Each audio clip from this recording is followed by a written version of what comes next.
So, I've been looking forward to this for a long time, and curious what you thought we should talk about, how to start, because there's so many places we could start. True. Actually, we've been talking for a while, and I'm curious now to ask a nosy question, which is, in this show, when you were putting it together, how was the dynamic? You guys have worked together for so long. Did something new come about, or what was it like? Well, we often get inspired by the architecture of the venues where we do a show.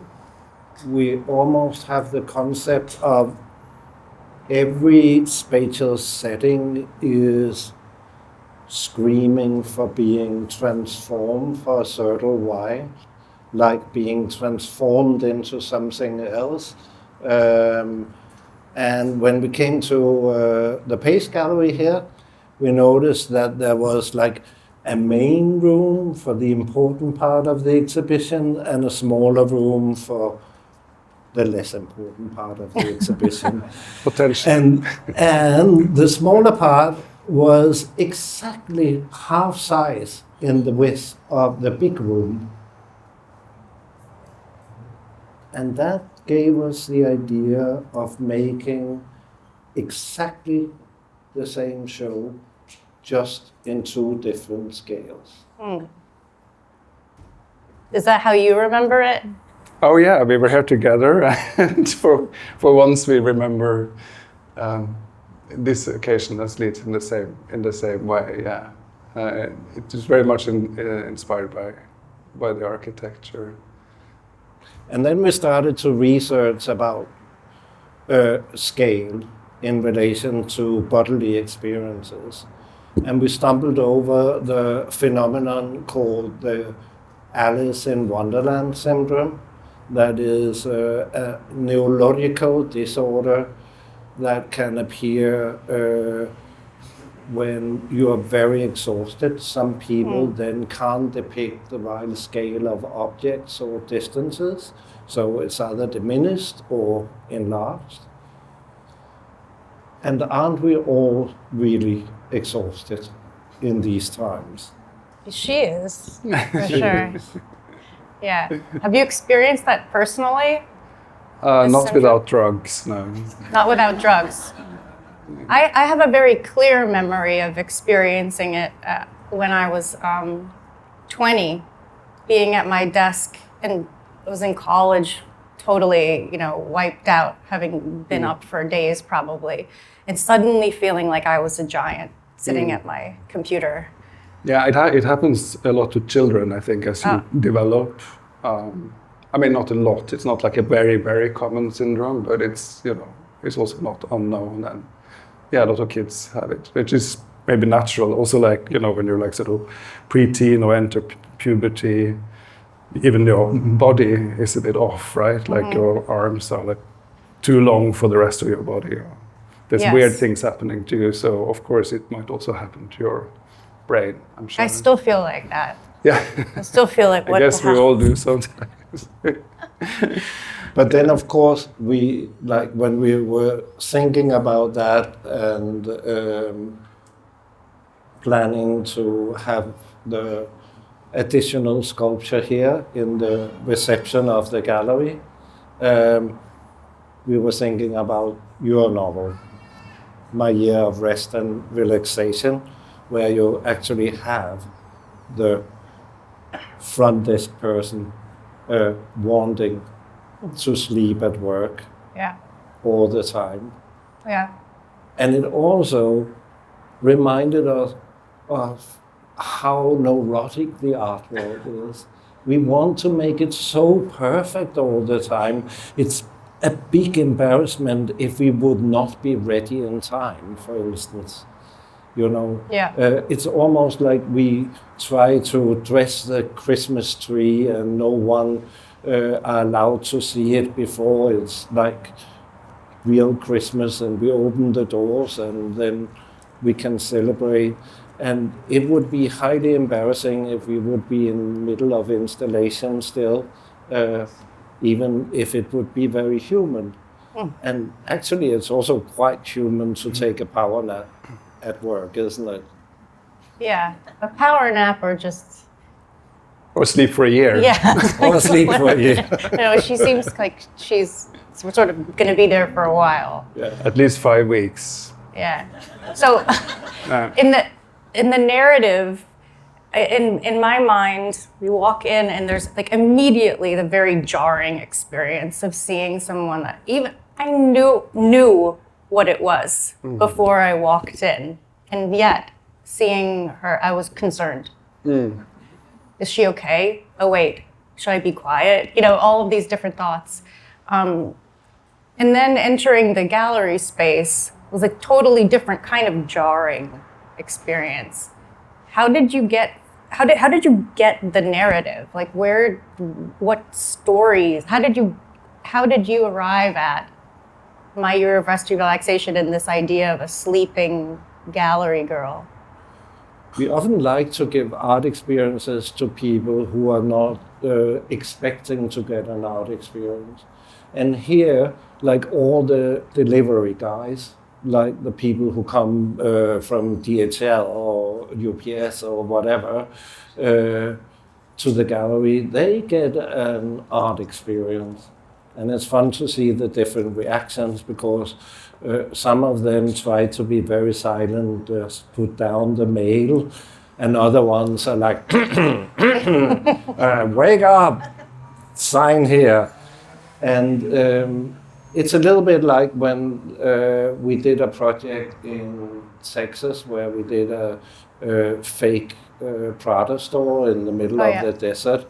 And the best critique we ever got was like truck drivers who would stop their truck and scratch their head and be like, what the fuck is this? I thought it was a gas station. And when you have interactions with people like that, it's very real. Yeah. For some reason, it reminds me of the experience of having like one of my parents read a book of mine. It's like they're not coming to it as a literary reader. It's totally, sure, they have some preconception of what I'm like, and I'm sure are reading for what I might be thinking about them or saying about them. But it's like this very innocent, pure experience. And that's sort of, I know what you mean. That's the best kind of audience. But what about the rest of it?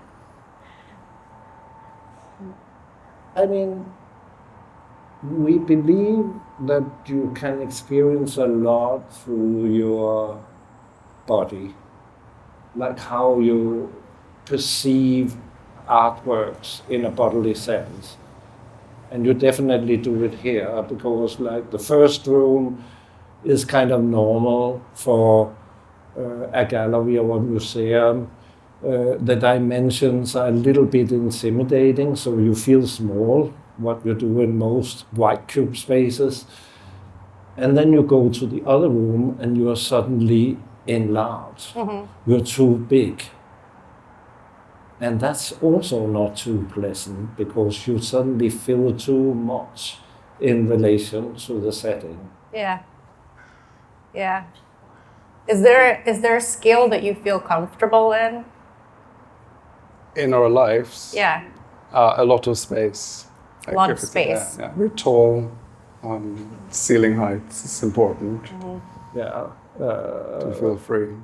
Or like basements or back rooms with lit lighting so you can hide.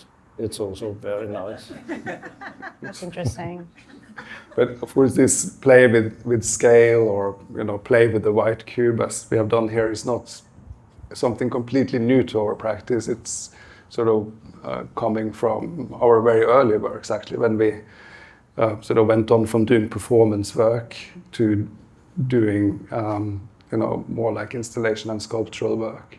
By doing performance, me coming from theater and Mikael coming from poetry initially, we entered the White Cube and the art world, being very surprised about all the conventions, both spatially and sort of behaviorally, within the gallery spaces and museum spaces. So we started out challenging sort of the institution, say, or at least being in a different kind of dialogue with it by using the White Cube as a sort of symbol for other institutions in society. So once we dug down a full-scale gallery on Iceland, so you stand and you look down onto the gallery rather than coming into it and feeling in awe of the building or the space and feel that you have to whisper. You know, like you teach changes the power relation, say. Mm-hmm. And another time we also hung a gallery up within a museum, and it's sort of hanging in two balloons, so it's sort of swinging slightly around you and you get disorientated in relation to the space. Do you think directly about absurdity when you're coming up with us? Like, it comes naturally. It does, yeah. Well, the world is so absurd, right? I mean, life is very absurd. So it feels like absurdism is sort of like the most fitting way of describing the world for us. Yes. Yeah. And sometimes it feels even more real than the world outside, right? I mean, your humorous descriptions of the contemporary art world in New York is something that we could really feel ourselves. Like this, like you love the scene, you love what's going on in the art world, but at the same time, you can see some ridiculous routines and some of the neuroses that you experience, where it should be super free and really relaxed, but then it's also at the same time very nervous and quite uptight. I remember when we came from, Inga comes from Norway, I come from Denmark, so these small Scandinavian countries, and we visited New York first time. And we came into the galleries that were very impressive, and there was like a front desk person behind the counter that was far too high, tapping in the computer, looking up, seeing us in our student clothing, giving us a tired look down again and tapping. And we were like, wow, this is not so welcoming. But that's part of its appeal, right? I mean, there's a exclusivity and an inaccessibility to it. In the same way that, like, when I was a student at Columbia, I took a sculpture class with Rachel Harrison, and it was like the year 2000, 2001. And it was really, I had never really been to New York galleries before, and our weekly homework assignment was like, go to a gallery. And so I, plodding along, and as a student, I felt like somehow I was like wrecking the space, like that it was this pristine, sterile space for people that weren't like me, like in some ways the gallery space isn't a space for another artist, It's supposed to be alienating because it's trying to create for each person a subjective experience of something tangible, right? I mean, that's so weird. It's so weird that this color white is supposed to be neutral, more neutral than any other color. That was a mystery to us. So one of our early performances, we just applied more of the white paint to the walls, actually like 100 gallons or something like that of paint throughout 12 hours. And then we washed it down again with like some water guns.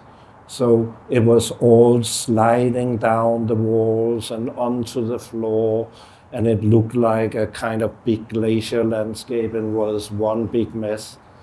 Because we didn't know why this color white was supposed to just be the only neutral backdrop anyone could imagine. I mean, it's sort of like when I write, I mean, you talk about the blank page, you know? Yeah. Does it not feel so obvious to you? I think it's quite practical to have black print on a white page, Yeah. which is easier to read than if you would color the pages maybe, but in a spatial setting, I don't think actually now they start to do concrete exhibition rooms that are gray. Like the new Lapvona building is going to be pure concrete inside. I can imagine all kind of colors for art presentation, and sometimes I think it's nice to transform gallery rooms according to the works that are exhibited there, because artists come from all kind of backgrounds, and one setting is not fitting to whatever kind of art presentation you have. Definitely. I mean, I can't set a story in the same place every time and expect it to Exactly. feel original. Yeah. And we, of course, developed many different stories inspired by the different kind of spaces that we encounter, and sometimes work with like bigger narratives than what we've done here at Pace Gallery this time. Like, we've also developed characters in our practice, a little bit maybe. I'm curious to hear more about that, like you do as a writer. But when we have developed characters, like for instance, at the Venice Biennial in 2009, where we created this project in the Nordic and the Danish pavilions of two homes of two different families, or like a sort of homosexual bachelor in the Nordic pavilion and then like a family in the Danish pavilion. That was all inspired by us going to the Giardini in Italy, in Venice, and realizing that this whole biennial area basically looks a bit like a high-end, you know, like a posh area of a town. And that inspired us then to sort of continue that thinking and make these homes. And then we were thinking, of course, what kind of homes are most interesting? That would be the homes of collectors, somehow. Then those stories are not told by having actual characters or actual narratives presented, but then trying to give people an impression of the people occupying these homes by showing their furniture, their design choices, their art choices, their objects that they surround themselves with. Yeah. So people ask me all the time, where do you get your characters? Where do they come from? People ask you that?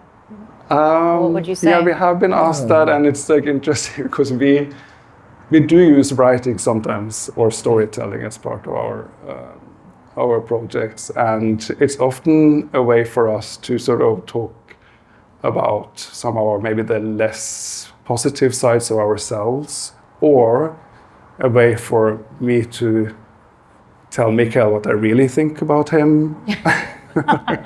Some things that maybe it's harder to say directly, and we've incorporated it sort of in the writing process, because for us, of course, we always have this negotiation between the two of us in the process.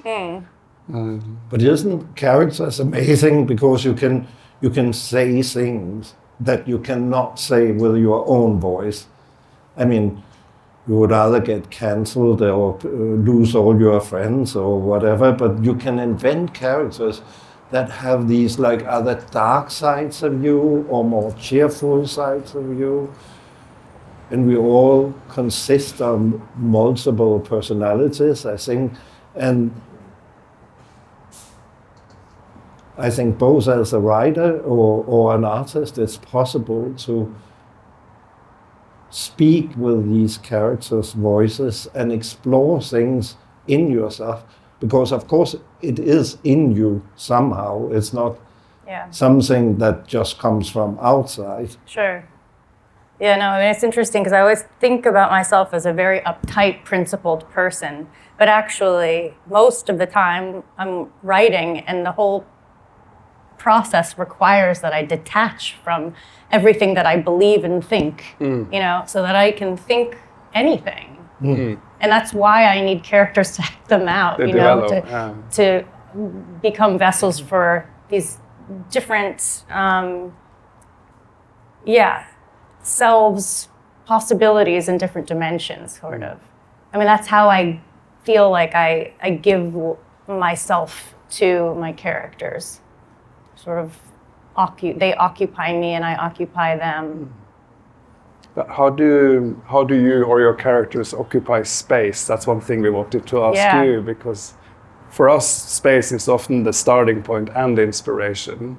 But you were sitting there, I assume, do you write by hand or on the computer? No, I almost exclusively write straight into the document. I'm like, this is the book. So that's your space. That's my, I mean, that's the visual space in reality.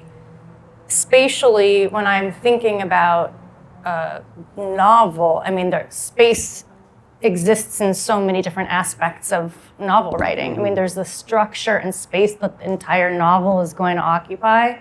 And I only have a sense of what that space is when I'm like a quarter of a way through a first draft, Like I can't possibly predict what the shape of this thing is and where it's going to sit and how it's going to sit in someone's mind, And then there's the more literal but still imaginary space, the fictional space of where the story is happening, And like in my year of rest and relaxation, I did attempt to make it somewhat realistic, Like it's exaggerated in some ways, but the streets, the areas, that's true.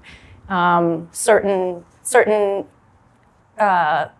historical events happen. It's not it's not a totally made-up world, but it is still a narrative so internalized by the protagonist, who's the narrator. So internalized, she doesn't even need to say her name. She doesn't even need to identify herself. She doesn't have a name, does she? She has no name. No. Yeah. And the type of apartment she lives in Yes, is also exactly. like, it's really easy to picture it. Yes. We've been talking about how clear it is, like your description in a way. It's still so clear. It's so clear.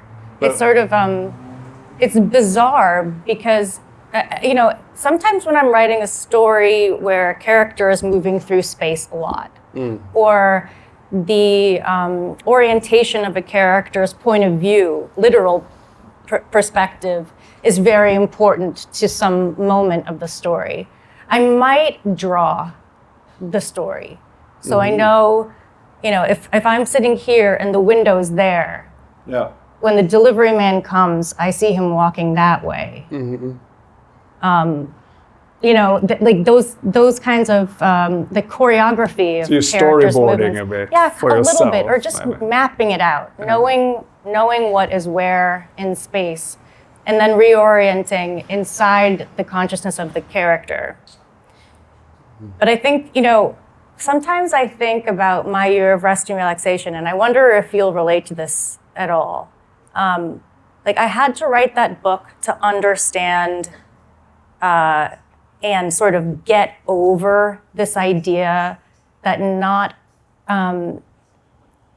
I should say this delusion that I had been like suffering through a lot of my youth, that I was the only one with a consciousness. Like I'm the only one who's always talking to herself in her mind, And I just like needed to like purge the unique ridiculousness of that idea, because it was exactly what was making me miserable and alienating me from other people. I mean, I feel like art is about connection and communication, and that's what I wanted to do. But as a writer, talking to myself in language it was like a catch-22. I didn't know, I had to write about that in order to move on. Do you relate at all? No, I think the character is also extremely realistic, being wonderfully judgmental to everything, like overthinking her surroundings all the time, like analyzing in a quite judgmental way. But what was also so refreshing, rereading it now, was, oh wow, it was also fucked up at that time. Yeah. You always think you live in the worst of times, and maybe we do, but like it was not good in 2001. That's true. I Well, I mean, maybe it was a little bit better than 2002. I don't know. No, worse. Who knows? But yeah, I know what you mean. Being conscious in a moment, that's the moment. I mean, that's and everything. You focus on so many details that you analyze while the world is going under. It's like about like your fellow art students, how they look, or if they're pretentious in their behavior or their dress code and whatever. And at the same time, you have airplanes running into the World Trade Center. I mean, it's quite grotesque, and it really reminds me of how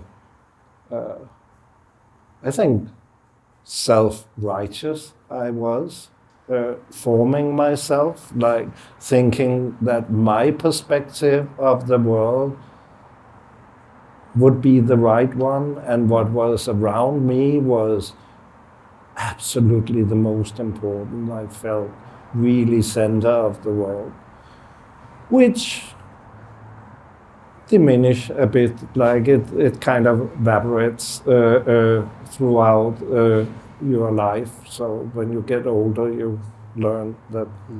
Well, maybe to that, we can maybe say also like this feeling you had, or like being, alone with your feelings and thoughts. Like, I'm sure we also had that, as you said, but maybe we also search this collaboration as a sort of way of dealing with that, like not feeling alone, because I always have Mick and the other way around, right?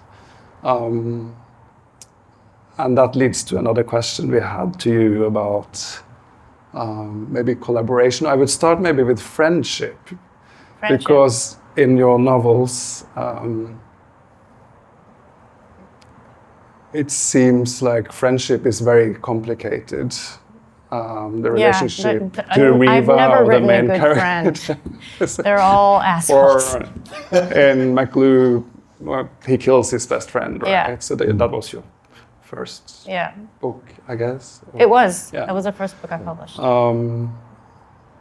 So, I mean, for us, our friendship base is the basis for our collaboration, in a way. Do you collaborate? Is collaborative process, using friends, your environment around you, is that? I mean, as pretentious as this sounds, writing a novel feels like I can concede and surrender that, like, yes, I'm going to write this book. I still have to have this life on the other side, on the outside of the book, and often, in a very eerie, almost supernatural way, this is where it gets to sound really pretentious. My life and the book start like collaborating or sort of conspiring behind my back to make certain experiences happen, whether I want them to happen or not, so that I can then use them in my book. And it goes on by writing through the experiences in the lens of my narrator, which is like kind of a higher self in some ways. I get to understand the experience and sort of transcend it, hopefully, Like that is why I write books. So I don't know how to process my life any other way. It's so chaotic. you know?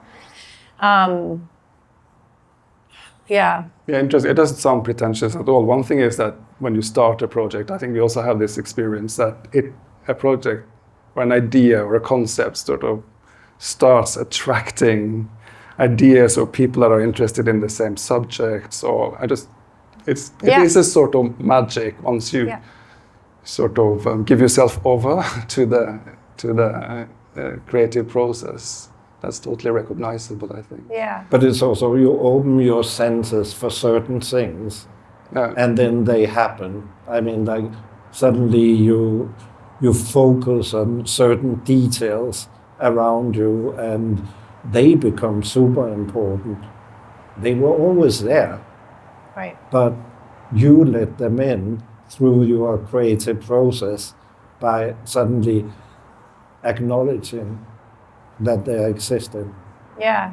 Once you see something, like I say this all the time because it was actually very impactful. The first boyfriend I ever had in LA was this really ridiculous failed actor. He was adorable. He lived in East Hollywood, and he used to drive me around in his like weird sports car from the 80s. And one day we were at a red light, and I was like, yeah, there are all these people on the street. It's so weird because New York is a driving city. And he's like, Ottessa, those are the prostitutes. And he started pointing them out. And it's like, it was like suddenly I could see these people that I thought were just like part of the world, you know? And now I can't not see them, you know? Which I think is sort of that's like a gift.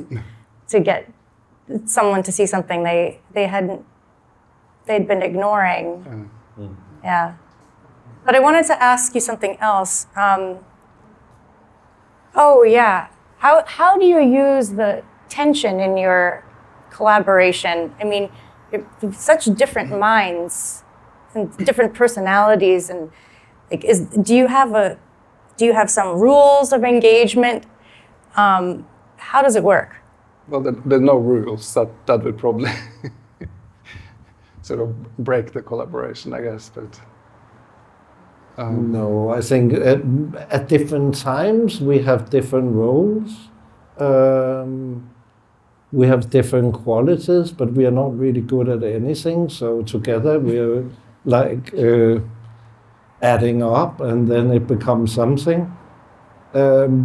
Our projects are really based on our ongoing dialogue. I mean, some visual artists, they make art because they can't verbally express themselves, so they need to create pictures that they can express themselves through. We make art as an excuse for not shutting up. For not shutting up? Yeah, Okay. we talk a lot. We speak with each other every day. We speak about all kind of things. One project is kind of generating ideas for a future project. So then we speak about that. We hardcore edit each other all the time. very painful. It's an endless disappointment because I come to Inga and I say, what about this? And he said, no. And Inga comes to me and say, but maybe this. And I said, no.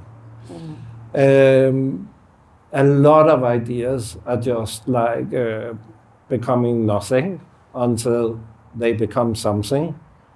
And that is really a synthetic process much more than an analytic process. Mm-hmm. I get that. I don't think it's through that we have no talents. I, for instance, was quite good at knitting. And if I couldn't knit, we probably wouldn't have collaborated because all our first projects included knitting. Wow. Okay, knitting. So he knits. What do you do? What do you do if you can't knit? He speaks. He's the voice. Yeah, I make troubles. Yeah. No, I mean, I think how our, what you call a career, has formed itself has really been due to coincidences. Inga and I, we met each other in a gay club in Copenhagen called After Dark, and we were kind of in a grungy look at that time. And you can imagine in a club called After Dark, that was not what most of the other guys looked like. So we found each other very easily and went to a bar, and then we found out we lived not only in the same neighborhood, but we lived in the very same house. It has multiple entrances, but like it was quite weird, yeah. Wow. So it was easy to go home together. And then, I had got an invitation to do a show in Sweden, and I wanted to do these knitted objects that people could cuddle with. And Inga turned out to be really good in knitting. And then the people in Stockholm, they can be a bit uptight in Sweden, you know, like not so free. And they didn't want to sit and cuddle with anything. So we had to kind of show them that you can sit and cuddle with these kind of weird animals that we had made. And they thought it was a performance. So that became our first performance. And then since Inga came from theater, we started doing performances as good democratic Scandinavians meeting midway. And then we got an invitation to do a show in a wonderful museum called the Louisiana Museum that has an amazing literature festival, actually. We wanted to do one of our performances, but there was no room left because we were the last artists to be invited. So we had to find a room that was not an exhibition room, and we found a viewing room that was viewing the sea outside the museum, and it wasn't good for a performance, so we made our first sculpture. Wow. And then we really became visual artists. But, Wow. Things were more like kind of happening because of mistakes or failures or... But that's such an amazing origin story of a certain kind, like to discover your purpose and what's next through some sort of hardship or a space that wasn't good for performance, you know? Do we want to take questions? Do we feel ready? I have one question for you. Do you prefer canned peas or canned carrots? You know, I'm kind of hooked on shredded raw carrots for like 8 years. So there's no way I would eat canned carrots. I would probably, peas are good. Peas are delicious, aren't Yeah. they? Yeah. So you know why I'm asking the question, probably. No. Because it's part of Eileen's questionnaire to the visiting. Eileen, okay. Eileen, your character Eileen in the book and in the film. Yeah. And that's very weird that you Eileen- remembered that. I didn't. I love it. So she creates her own, to entertain herself in her dreary everyday life. Yeah. She sort of develops this questionnaire for visiting mothers to the youth prison, right? Yeah. And I just found that, you know, in your books, it seems like you develop these sort of games for your characters in a way. Like obviously in like my year of rest and relaxation, where it's a sort of, maybe not exactly a game, but you make a task for yourself. You give your characters a task, or they give themselves a sort of task in smaller or bigger scale. Yeah. And I just wonder if, like, I feel this is so fun because it brings us a bit closer to you, I think, as a person, or as a creator. Yeah. But is your writing process sort of a game for yourself, or creating something, or is it? how does this relate? Yeah, or does it at all to your That's really your an interesting process? way to pose the question from peas and carrots. I think if I sort of have this idea of nothingness and stillness. Like if you enter a space and you have energy and you do something is in motion now. And as humans, we like to tell stories and have systems. We like logic and things happening so that they produce this effect, da-da-da-da-da. Like it's really just like the impetus for doing anything for me is a story. And I can't write a main character that I don't find interesting or creative. Like in the book I'm writing right now, the main character is a teenage boy who's sort of supposed to be recovering from self-mutilation, like a compulsion to cut himself. And I've never had that compulsion. I've had a close friend, like a very close friend in high school who was very, very scary how powerful the compulsion was. But as I was writing this character, I was like, oh, he's a fucking artist. Like the way that he's talking about how he cuts himself and the scars and the theory behind what it means and how he feels about it, what it looks like. I mean, like this is his art project, you know? And I think that's true for all of my protagonists. Like if there's like the art project of a protagonist is the sort of the meal being served by the book, you know? And it's the virtual reality experience that the reader is going to have. Even if you're not a teenage boy who cuts himself, you still get to have that experience. A sort of rite of passage. Kind of, yeah. But I mean, it's in some ways what you're saying is like, makes me think maybe it's all just the same game, you know, over and over again. that I think that too sometimes. Different moves. Yeah. Are there any questions? Should we move to questions? There is someone with a mic. Yeah.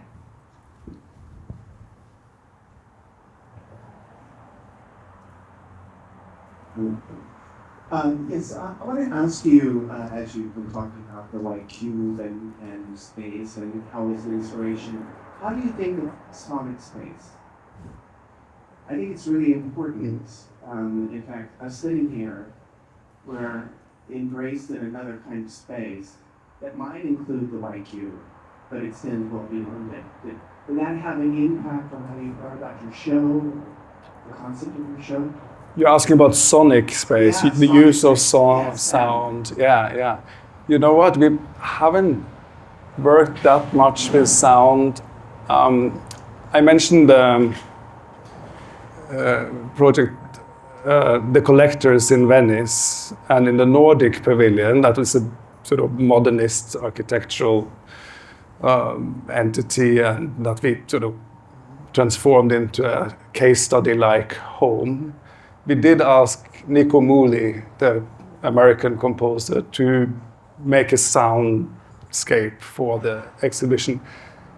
And most people didn't comment on it or maybe even notice it, but the exhibition felt quite successful in the way that people really loved to spend time in there. And I think, of course, that soundscape that he created was very much part of you know, giving that feeling of being welcoming, but also something dramatic and added to the narrative. But that's maybe one of the few examples where it's like a full sound running all the time. I mean, we've had like at the Victor and Albert Museum, we created another home for another kind of character, like a failed elderly architect. And when you entered the former textile gallery department of the Victor and Albert Museum, you sort of suddenly found yourself in this apartment that we made from artworks and the collection of the V&A. And there you heard behind like one door, like the shower running, and you had the feeling of someone's in there, and yeah, there was an element in the exhibition that made you think he might be like taking his own life, which, you know, had a sort of dramatic, element to it. You know, when I was in college, I was friends. Well, I was friends with Nico, really, the composer. We were in the same graduating class, I think, and my friends and his friends overlapped. Nice, man. And I still know him. Yeah. He's Say hi. brilliant. Yeah.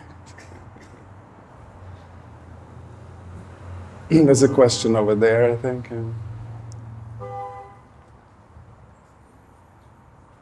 Hi. Thank you for doing this. I am so excited to see all three of you on stage. I couldn't imagine a better selection of people. And my question is whether the performance and poetry aspect of your backgrounds still has any drive in your current practice. I think we are more, in general, influenced by literature and film and theater than other art as such. Also, because we often have a narrative element in our exhibitions that is actually maybe not so much now, but like for quite a few years it was really a no-go. It was considered very naff to be having narration in your exhibitions. It should be concrete and a reality in itself, and not storytelling. And therefore we loved it. It was always fun to go the less trafficked way. So I think it still has a big influence. And we also make exhibitions where we are quite conscious of possibilities of audience choreography in the exhibition, how people move and interact.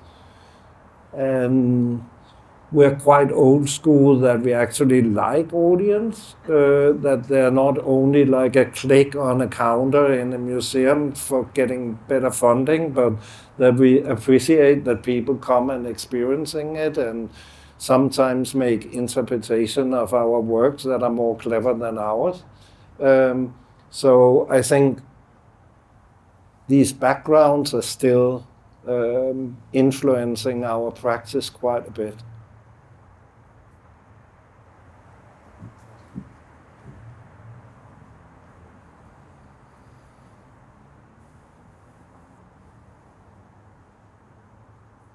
Well, the bar is open. Hello. Last question. When I see you together, there is such profound respect and peace that you show to each other and to people you are around. And it clearly, I think that yes, you just said you like your audiences, but the respect for the audience.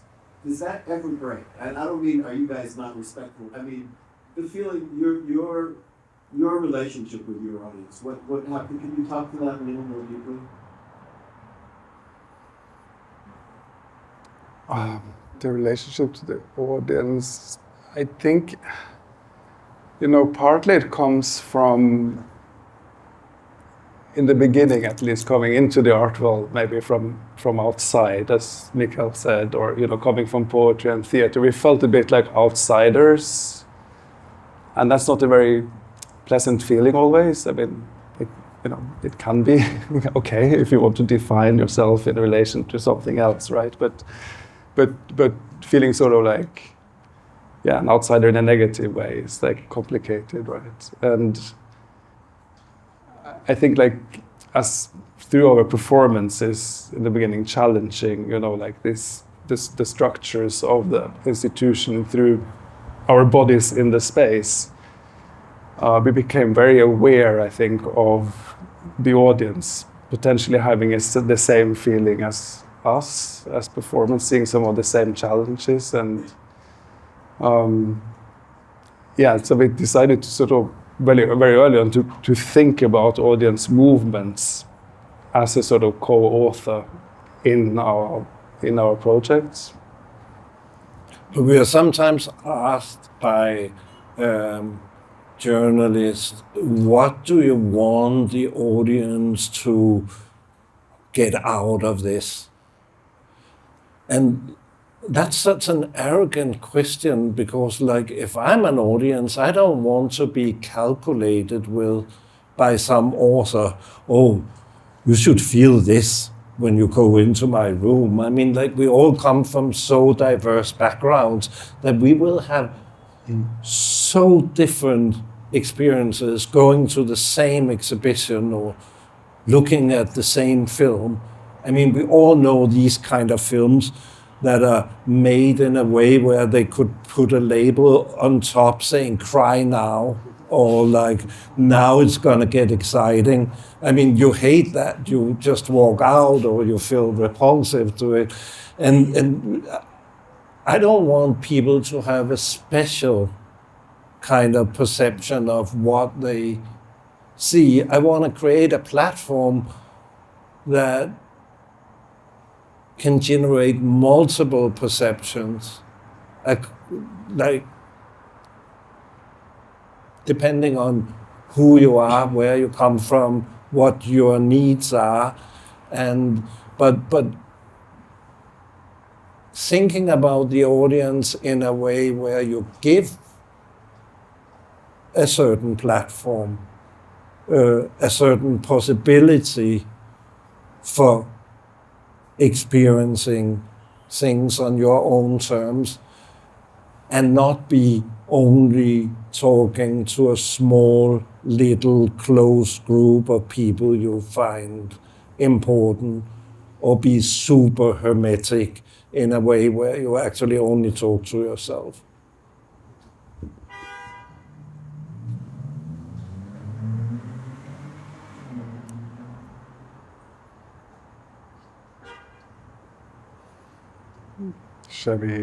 Is that not like the difference between art and entertainment?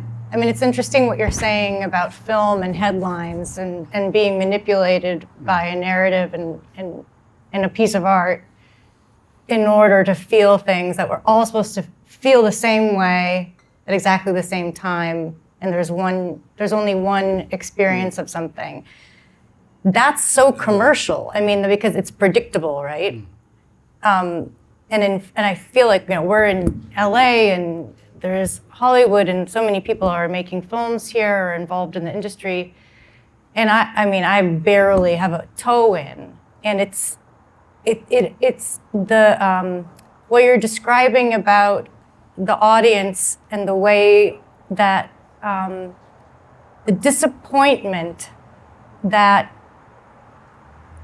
the consensus is that we should, in art, value comes from, this is not what you're doing, this is the opposite. Value comes from appealing to the most selective, most closed circle of people. And then in film, it's like, this needs to appeal to everyone across the board. Why is that? I mean, throughout modernism and visual art, there was a romantic notion that said the artwork would exist completely alone, derived from its audience. It would have a cultural importance just by itself. Imagine like something sitting on a lawn without anyone ever looking at it. It's hard to imagine a book that is never read by anyone and it's still being an important book. But that was, in part of modernism, actually